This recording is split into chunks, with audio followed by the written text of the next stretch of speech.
We had a really big abundance of summer squash this past summer, and so I shredded it and put it into quart-sized bags. And we love, well, Jeff and I love having squash fritters. So I just cram packed some quart freezer bags with the shredded squash. And then whenever you thaw it out, you squeeze all the juice out, and I'm going to show you from there what we do. This is a great way to preserve your squash from the summer garden if you can't eat it all. We just had an abundance coming in. We've got quite a few bags of frozen squash, and you know, it's almost springtime, so it's time to get going on making sure we're getting it eaten. Well, I'm making your favorite squash fritters. Ew. She loves squash fritters. No, I hate squash fritters. I know. I already told our friends that me and Jeff would be the only ones eating it. So we have a lot more duck eggs right now than chicken eggs, so that's what we're going to put in this.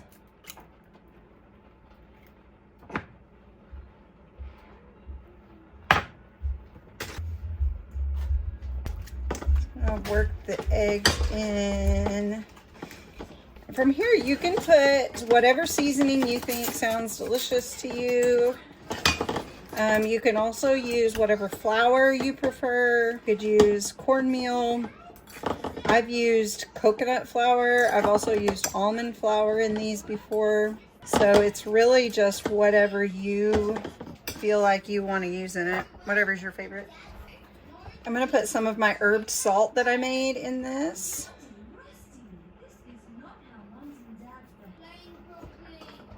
A little pepper, and I think I'm going to go ahead and put some of this garlic and herb, a little bit of minced onion, that might be yummy, a little garlic pepper. So I'm just going to use almond flour tonight. I'm going to start with a 1/2 cup and see where that gets us.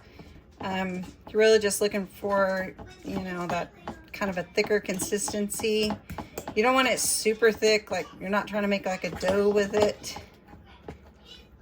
But you want it to soak up a little bit of the eggs and just help kind of bind everything together.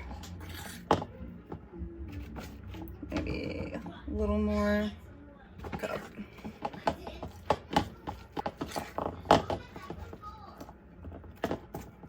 That's about the consistency that I work with right there.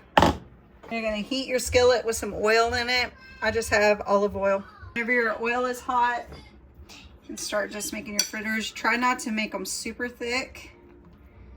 So I usually take some, put it in there, and then I just kind of flatten it out.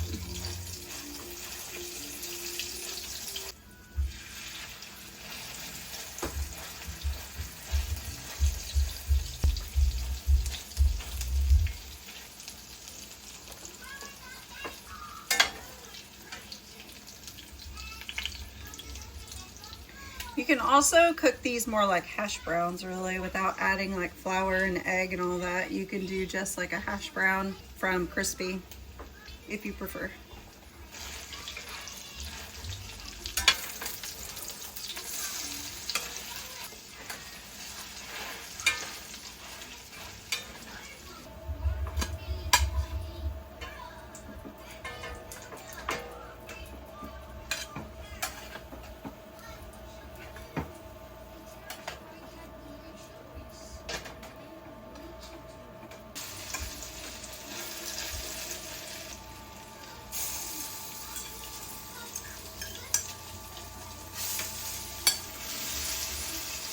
That's it. It's a super quick, easy side that you can do with your squash that you had left for last summer. It just turns out so crispy and it's tasty. It's so good, you guys. Let me know how you like to make your squash fritters. Have you ever tried squash fritters? Tell me in the comments.